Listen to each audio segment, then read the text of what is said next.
Durante décadas se ha debatido acaloradamente sobre la posibilidad de viajar en el tiempo, que es, sin duda, una de las incógnitas científicas más intrigantes y misteriosas de la actualidad. Fue precisamente el científico Albert Einstein quien sentó las bases para muchas de las teorías científicas en la investigación de este campo. Las teorías de Einstein sobre la relatividad general y espacial cambiaron drásticamente el entendimiento que tenemos del espacio y el tiempo. Y es a causa de estas teorías que se cree firmemente que viajar en el tiempo es posible. Einstein, junto al físico Nathan Rosen, en el año de 1935, sugirieron la existencia de los agujeros de gusano, también conocidos como puentes Einstein-Rosen en su honor, y los cuales podrían actuar como un puente a través del espacio y el tiempo, conectando dos puntos distantes a través de un atajo. En base a estas ideas, a lo largo de los últimos años no han sido pocos los científicos que se han pronunciado abiertamente a la posibilidad de que se pueda desarrollar tecnología que logre esta increíble proeza. Durante el mes de mayo del año 2017, los físicos Ben Tippett de la Universidad de British Columbia y David Zhang de la Universidad de Maryland sorprendieron a la comunidad científica al anunciar que habían desarrollado una fórmula matemática que permitiría construir un dispositivo que podría atravesar las 4 dimensiones del universo. Sin embargo, más allá de los actuales conocimientos que se tienen en esta materia, en esta investigación especial le presentaremos uno de los más completos compendios de casos documentados que nos demostrarían que a lo largo de la historia se han registrado hechos insólitos relacionados con probables viajeros en el tiempo. Ocurrió que durante una cálida tarde de agosto del año de 1901, dos honorables profesoras, la señora Moberly y Eleanor Jordan, de origen inglés, decidieron aprovechar sus vacaciones en París para visitar el emblemático Palacio de Versalles. Ambas se interesaban por la historia y la visita incrementaría sus conocimientos para compartirlos más tarde con sus alumnos en Inglaterra. Después de haber recorrido los largos pasillos del palacio, decidieron tomar un breve descanso en el Salón de los Espejos. Charlaron y decidieron salir a los jardines. Al atravesar la puerta, ambas profesoras describieron más tarde que notaron que el ambiente lucía diferente y sentían frío. La disposición de los jardines se apreciaba extraño. Sin saber exactamente qué ocurría, continuaron su paseo por la zona exterior del palacio. Sin embargo, se dieron cuenta que había menos gente de la que hallaron a su llegada y llamó su atención la presencia de una mujer que estaba por detrás de una ventana. Al mismo tiempo, notaron personas con ropa que para ellas resultaba extraña. Después de haber rodeado el palacio, observaron nuevamente a la mujer detrás de la ventana, pero ahora ésta se encontraba en el jardín. Al parecer, la mujer no notó su presencia. Después de unos momentos, un hombre de rara apariencia las invitó a entrar nuevamente al palacio. Fue en ese momento que sintieron como si todo, en una especie de sueño, volviera a la normalidad. A su regreso a Inglaterra, hablaban regularmente con gran extrañeza del misterioso hecho que vivieron, por lo que 3 meses después decidieron investigar qué fue lo que realmente ocurrió en aquella visita a París. Regresaron en diferentes ocasiones al Palacio de Versalles y obtuvieron copias de antiguos planos de la construcción, entre otros documentos. Sus conclusiones fueron extraordinarias y reconocieron haber sido protagonistas de un encuentro con lo inexplicable. Es decir, que descifraron haber viajado en el tiempo, en concreto al año de 1793, y que la mujer que vieron tras la ventana y en el jardín era María Antonieta, archiduquesa de Austria, reina de Francia y esposa de Luis XVI, quienes morirían trágicamente en la guillotina. En sus investigaciones descubrieron que la ventana donde observaron a María Antonieta era el pequeño palacio de Trianon, que era la vivienda exclusiva de la reina. Las dos profesoras, después de su intensa investigación, decidieron publicar un libro donde narraron de manera detallada y muy puntual la experiencia de sus indagatorias. La obra fue publicada en el año de 1910 bajo el título de An Adventure, y decidieron utilizar seudónimos para no ser objeto de burlas. Sin embargo, pesquisas posteriores permitieron identificar a las maestras, que son recordadas por su absoluta seriedad y el estricto rigor con el que condujeron su investigación en torno a este misterioso viaje a través del tiempo. Un evento igualmente misterioso y enigmático con características muy similares ocurriría años más tarde, cuando alrededor de las 11:30 de la noche de un día de julio de 1950, en las inmediaciones del Times Square de Nueva York, se registraba la presencia de un gran número de personas que salía de las últimas funciones de teatro y cine de la zona, cuando repentinamente fue observado un hombre que destacaba de entre la multitud, al cual se le notaba extrañado y confundido, caminando temerariamente entre los automóviles de la Quinta Avenida, como si no tuviera conciencia del peligro que corría, cuando repentinamente ocurrió un fatídico hecho. El hombre fue atropellado por un automóvil, el cual le provocó la muerte instantáneamente. La policía acudió y tras una primera inspección se estimó que se trataba de una persona de 30 años aproximadamente. Al ser llevado a la morgue, fue entonces que se descubrió que su vestimenta era demasiado anticuada, propia del siglo XIX. Para acrecentar el misterio, la policía encontró en sus bolsillos una serie de objetos que llamaron poderosamente su atención. Entre ellos se hallaron tarjetas de presentación a nombre de Rudolph Fentz, así como documentos que describían la manutención de unos caballos y un carruaje, billetes y monedas descontinuadas, y una carta que iba dirigida a él, con un sello de correo que mostraba el año de 1876.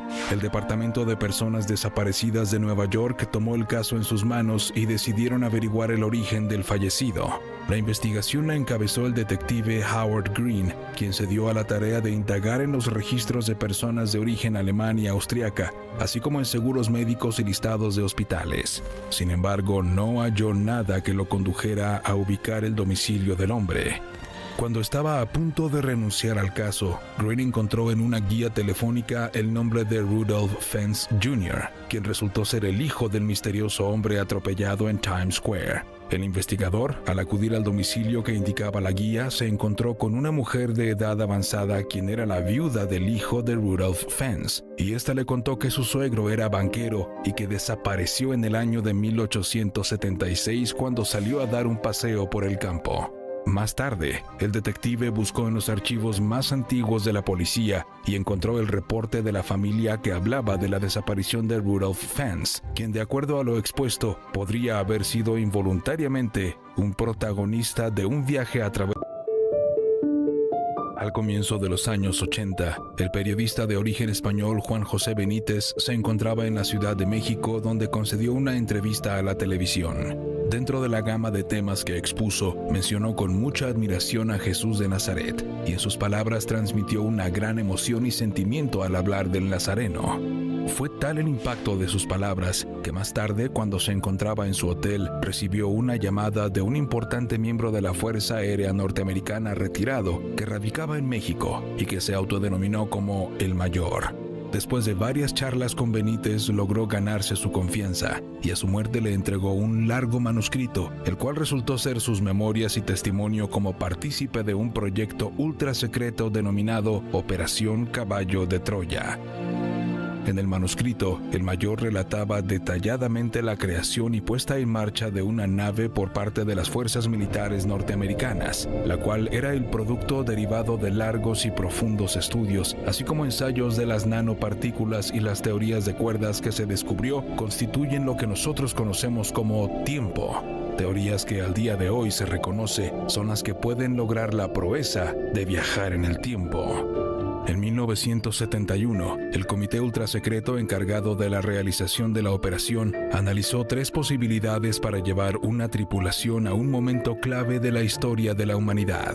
La primera de ellas era acudir al año de 1478, a la isla de Madera, para confirmar si Cristóbal Colón pudo recibir información previa sobre la existencia de lo que más tarde se conocería como el continente americano.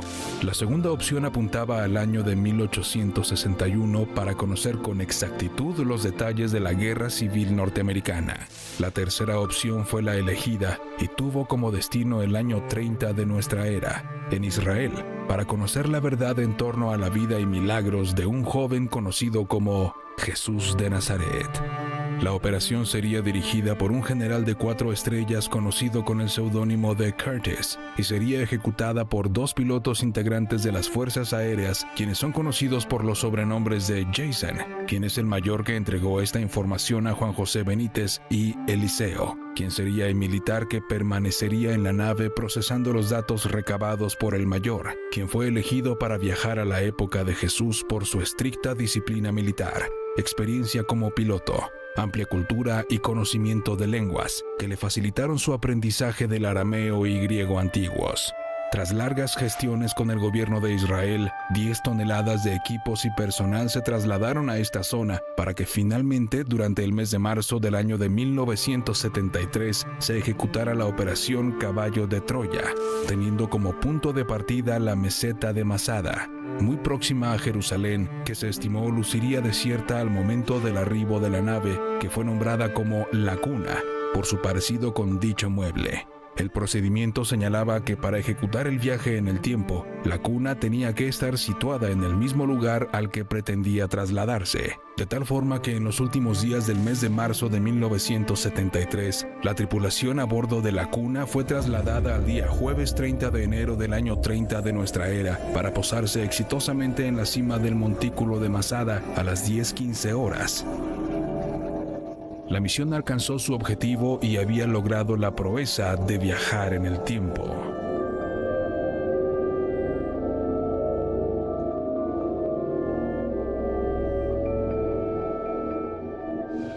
Luego del aterrizaje, Jason sale al exterior y comienza la difícil misión de contactar con los locales y conocer a Jesús, seguirlo y observarlo todo el tiempo que fuera posible durante los 11 días previos a su crucifixión. Todo esto debía ocurrir sin alterar, cambiar ni influir en los hombres ni grupos sociales ni en las circunstancias, ni siquiera en peligro de muerte. Durante su aventura, el mayor tiene encuentros con personajes clave como Lázaro y su familia, a tan solo unos días de que fuera resucitado por Jesús, así como María de Betania, Simón, Pedro, José de Arimatea, María Magdalena, Pilatos, entre otros. Para lograrlo, Jason se hizo pasar por un comerciante de origen griego que estaba de paso en Jerusalén realizando negocios. El manuscrito de la operación Caballo de Troya describe cómo el mayor tuvo oportunidad de encontrarse cara a cara con el Galileo, quien le reconoció y sabía de su presencia desde el futuro, un hecho que estremeció al mayor de pies a cabeza, logrando que pasara de un profundo escepticismo a ser un ferviente seguidor de sus enseñanzas después de diversas charlas que sostuvo con el Galileo. La imagen de Jesús que describe el mayor es la de un hombre jovial, fuerte, animado, alegre y cordial. Lo llama el gigante por su gran altura comparado con los que lo rodeaban. Lo describe majestuoso, imponente, el maestro, hacedor de prodigios y milagros, amado y temido a la vez. Un hecho que ha podido ser comprobado gracias a los detallados estudios científicos que han sido realizados a la Sábana Santa y que coinciden plenamente con la descripción señalada por el mayor. No obstante, el rasgo que marcó definitivamente al mayor fue la mirada de Jesús que perforó sus entrañas. La investigación de la operación Caballo de Troya sorprende por la cantidad y calidad de sus meticulosos datos que han generado una gran polémica por la manera expuesta por parte de Juan José Benítez con redacción tipo novela. Sin embargo, el periodista ha reiterado que se trata de la transcripción real de un importante miembro retirado de la Fuerza Aérea Norteamericana. Las descripciones de tipo científico y tecnológico descritas en el manuscrito original coinciden totalmente con las actuales teorías que plantean la posibilidad para realizar viajes a través del tiempo. A principios del año 2002, un matrimonio norteamericano entró a una librería donde adquirieron un viejo libro publicado en el año de 1974 y que lleva como título The Cape Scott History, es decir, la historia de Cabo Scott, que es una localidad ubicada en el extremo noroeste de Vancouver, en Canadá. El antiguo libro, escrito por la autora Lester Peterson, describe en relatos y fotografías la memoria histórica de esta pequeña población. La obra cobraría singular relevancia cuando más tarde el matrimonio observó detalladamente en una de las fotografías un detalle sumamente peculiar. En la imagen titulada Last Picnic in San Jose Bay, fechada en el año de 1917, se observa al centro a un joven de aspecto muy extraño para la época. En primera instancia observamos que porta una playera muy moderna para ese tiempo. En aquel año la playera era considerada ropa de vestir interior. También podemos apreciar que viste un pantalón entallado a manera de short.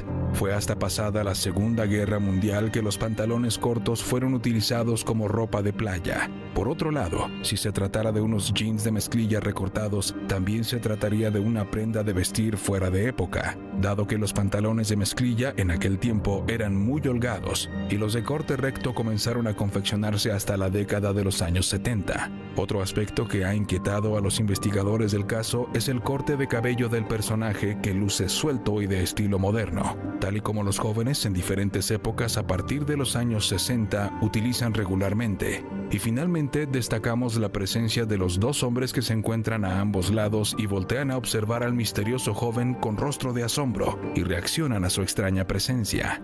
Por sus características, esta imagen es conocida como el surfista del futuro.